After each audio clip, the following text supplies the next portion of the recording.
Tariq Lynch-Wade has officially joined BermudAir as its first Bermudian pilot. He touched down this afternoon, marking a historic milestone for our island's aviation industry. How does it feel being the first Bermudian with BermudAir? As a pilot, that was my ultimate dream. And to see it come to fruition, my landing into Bermuda today was just, I mean, it was over the top. BermudAir, you got it. BermudAir pilot Tariq Lynch-Wade. Tariq, first of all, from me, congratulations. Thank you very much, sir. How are you feeling after all this, I call it hoopla, all this attention this week? Feeling a little differently than I did on Monday during the initial, I guess the initial reception. I wasn't prepared for it at all. I'd say how I'm feeling right now, I'm reflective, to be as honest as I can be. I'm grateful for the ability to, have a dream and actually see my dream come to life. And I'm talking about a lifelong dream since I was, probably just after diapers. That's how long I've wanted to be a pilot. So to be able to be living and breathing and actually have a dream that came to reality, I'm just in a really deep, reflective and grateful moment right now. So before we go forward, let's go back. Sure. Tell us, who is Tariq? It is Tariq, multi-layered, man. Not just one layer, but went to the Berkeley Institute, Gold House, of course. Graduated in '95. As long as I can remember, I remember anybody who probably knows me would tell you that Tariq just wanted to be a pilot, wanted to be an airline pilot. The fence just behind you. I remember catching the bus from Dockyard just to come and have a look at the airplanes that were flying in. Because this was around the time when the #1 gate was closed. Couldn't access it because the U.S. base was here. So all they had was the gates. Tariq, probably in one word, a dreamer. Big dreams. It's good to dream. Yes. Where you come from? Which part of the island you come from? Tell us from when you came. How did you get to this destination? Sure. Well, come from a big family, and the family homesteads up in West Park, Pembroke, just overlooking West Pembroke, where I actually started off in my primary school. Playmates High was actually my nursery school, and then I moved around the island a little bit to the east, Bay, St. George's, but the area in my life that I can most recall would be Burrs Island. I was there from about 12 until 18 before moving off to school. But Burrs Island Dockyard, so up the west, that's where I probably have the most fond memories as a young man. But how I got here, You went to Berkeley? Yep, went to Berkeley, finished up. After Berkeley? After Berkeley, I joined the police cadets. My old man was a policeman, and he encouraged me to. And who's your father? Yeah, John Lynch-Wade. Okay. He was the guy back in the day that was in the birdcage all the time. Yeah, okay. Waving all the cars in.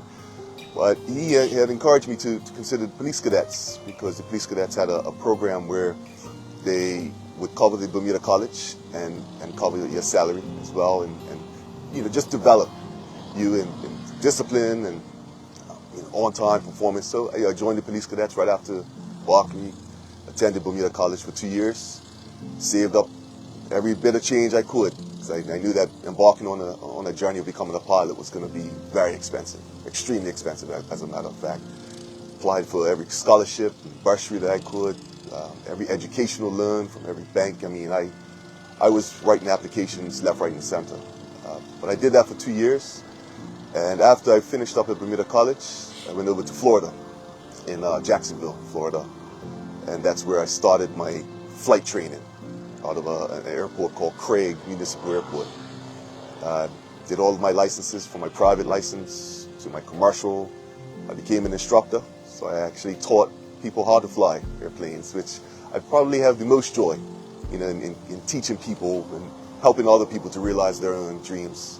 I even taught one Bermudian who attended the school, so he and I are still good friends.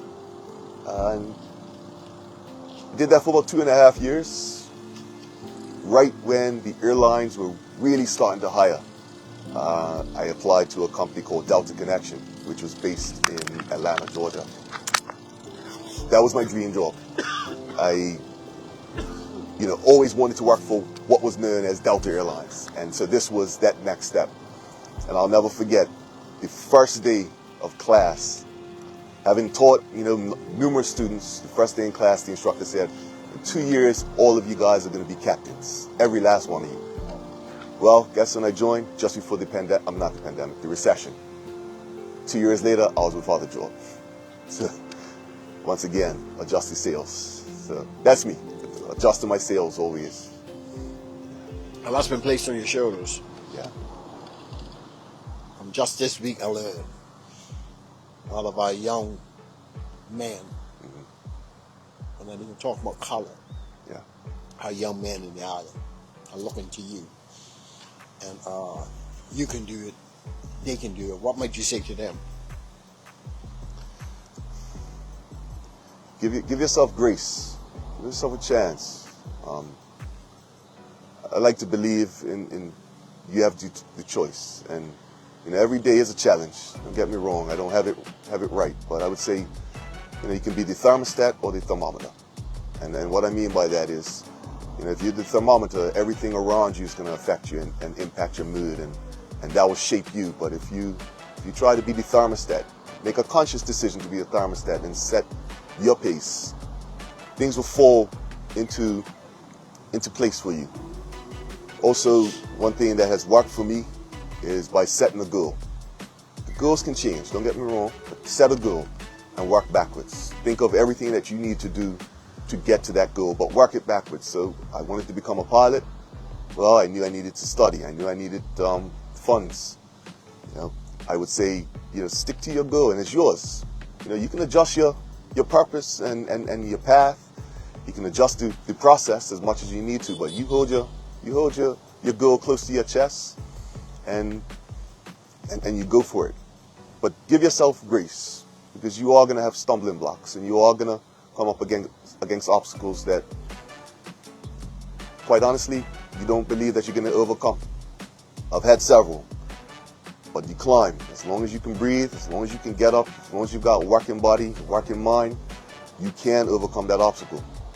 What that looks like is for your story when you overcome it.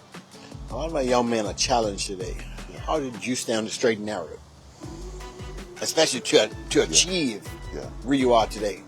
Because one bad choice could have landed you not allowing to go into the United States, not allowing to even get to flight school. Agreed. How did you stay on the straight and narrow? I was fortunate. I had a lot of guidance around me, a lot of support, people who told me, if I was even thinking of doing wrong, what the consequences would be. And I understood from very young that everything is a choice. And I knew that if I made a choice to go left, that was one consequence, and if I made a choice to go right, that was another consequence. And I earned that choice. And I would say that, to anybody who is wondering, how do you realize some of your dreams? How do you realize, what's coming tomorrow? What do you want to do? I want to see that happening. Got me in a deep reflective moment right now with that question, because there were many opportunities I could have taken that would have kept me grounded. Yeah. That would have kept me right here on this island, still wishing. Stuck in Bermuda. Yeah. That's so true. This is Bermuda. It's small. You know people who are doing stuff that ain't gonna work for you. Every last one of us knows somebody like that. Come on. It's your choice, and can only be your choice. I can't stress that enough. You can choose to. It doesn't mean that you don't love that person, or you don't respect them, or don't like them. Might have even been your playmates high nursery school mate. But they make a choice just like you have to make a choice, and there will be consequences at the end, or there will be blessings at the end. Good stuff. Yeah. Take us through Monday when you left whatever destination you were leaving from, coming to Bermuda. On the plane, you was controlling that plane, you were flying that plane, and you're coming home. What type of emotions you went through?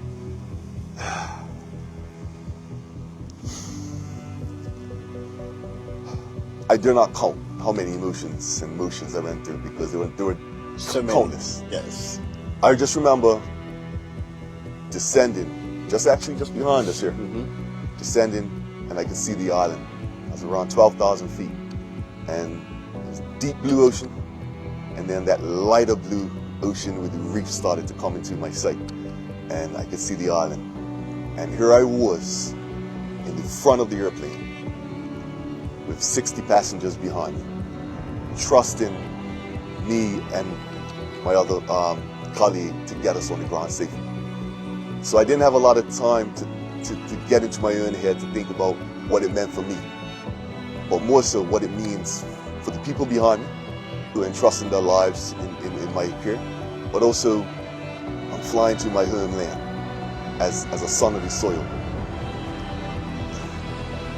What's the odds of that happening? Well, you know, you think of every time you see an airplane land in Bermuda, it's somebody who lives in a different country, different land, different customs, different culture, different expectations. And here I am, I was coming home and wanted just a simple fish sandwich from Seaside Grill, you know? So I didn't expect the reception because I wasn't thinking about it. My only thought was land this airplane safe and sound, get all 60 people on this airplane to be able to connect to their loved ones, whoever they're going to see. And then when that door opened and people were outside waiting for me, I wasn't prepared for it. I was not prepared. The joy, the excitement, the emotions, the reflection, having my family, my daughters run up to me. I mean, hear my name, people screaming my name to say congratulations. You know, I was humbled because I like to think of myself as a person who, you know, I'm not doing this for any celebrity status or anything like this, because I've had too many people who have helped me. And I owe it to them to just continue to do right by them. And there are people who are no longer here that have helped me.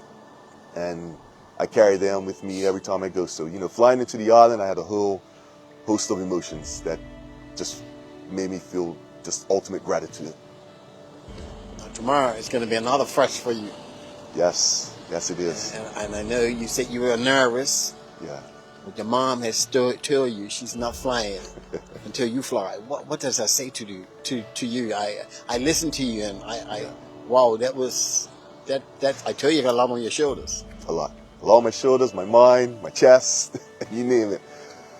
My mom has been my biggest advocate. Yes, sir. She has, if I recall every memory that I can think of, not once did she ever say, you can't do it. Not once. And I know she didn't know how I was going to be able to do it.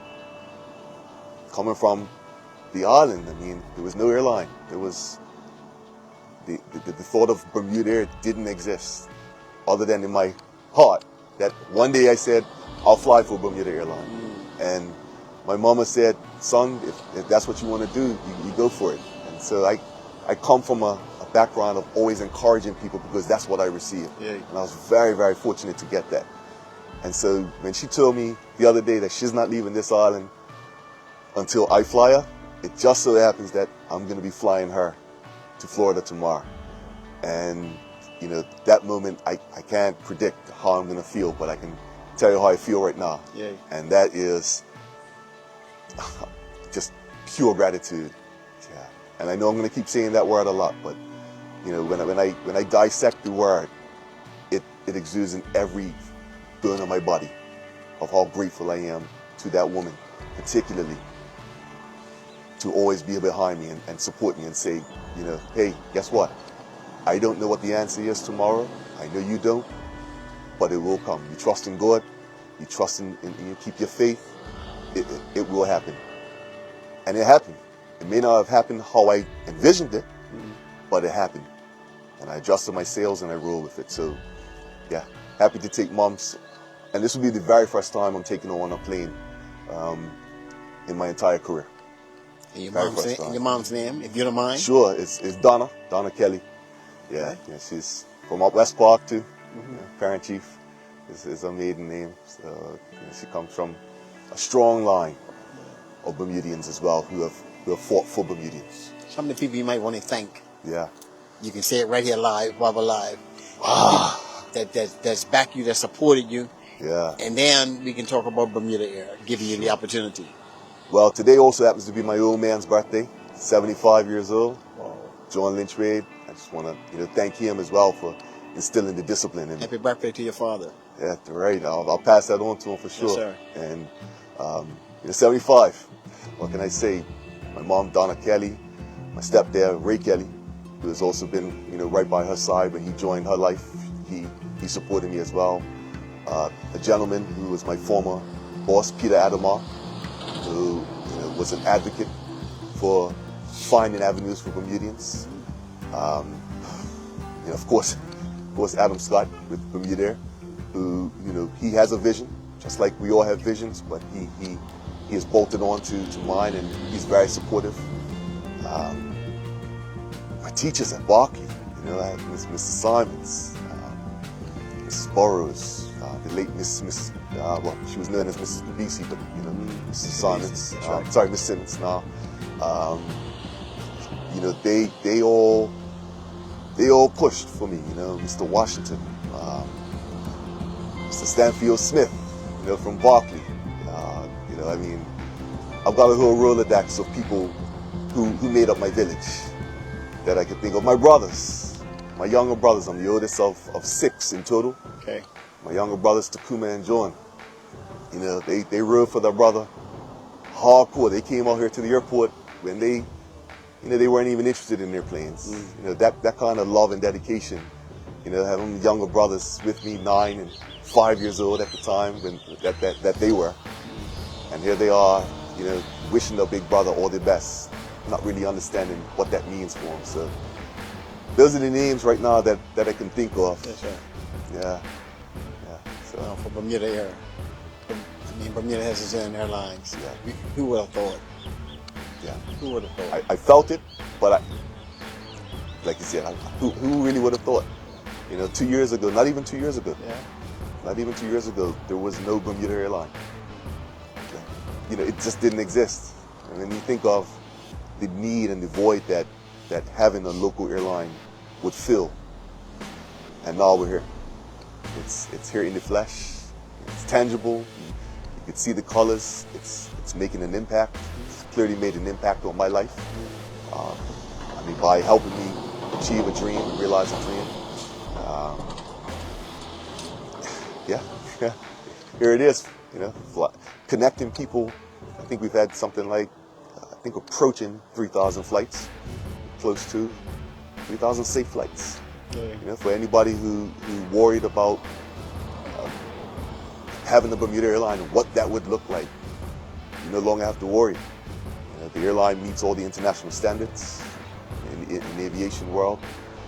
Every last standard, certified by the Bermuda Civil Aviation Authority, who's also recognized, highly recognized in the international aviation world. And so, to be able to have our own local airline, I say rally behind it, because there's still some great things to come. Well, before we conclude, I just want to congratulate, and I'm going to come on camera so I can be seen with this, our new. Hey, bro! That's my younger brother right there showing me up. Just call his name and his real course. You see how God works? I'm going to come on camera so I can shake your hand. Hey, man. Say, thank you. Congratulations. Yeah, thank you very much. I really appreciate that. Bermuda, we have our own pilot flying our own airline. For our young black man, our young man, sky is the limit. You know that. He's up there in the sky. So the sky is the limit. And you can achieve whatever you want to achieve. Yes, sir. Make the right choices, because as there Tariq will be said, consequences. Consequences There from will bad be. choices. Yeah. What can I say? You get good results from good decisions, and bad consequences for bad decisions. So make the right choice. Tariq, Got that. Hey, bro. Thank you. Thank you. No, thank you very much. Yeah, and to everybody watching, and just to the entire community, I really, really am heartfelt for all the support that you're giving me, and for those of you who I don't even know, who are saying supportive words and giving me positive affirmations. Just know, if you see me in the street, don't hesitate to say hi to me, because I am Bermuda. I'm a son of this soil. So thank you guys. Thank you very much. I really want to thank you for joining us today. Give this man some support. Appreciate it. And there's others that might want to go down the same road. Let's invest into our future. That's right. Yeah. Any other aspiring pilots coming up, you have a dream, reach out to me. I'll point you in the right direction. All the best, Bermuda. Enjoy this beautiful day. Yeah. I'm Tariq. Yes, sir. Trevor. One day I want to get on that flight. Let's make it happen. Let's make it happen. Be blessed, Bermuda. Have a good day. Thank you. Thank you. Bermuda Live on YouTube. Subscribe now. Thanks for watching.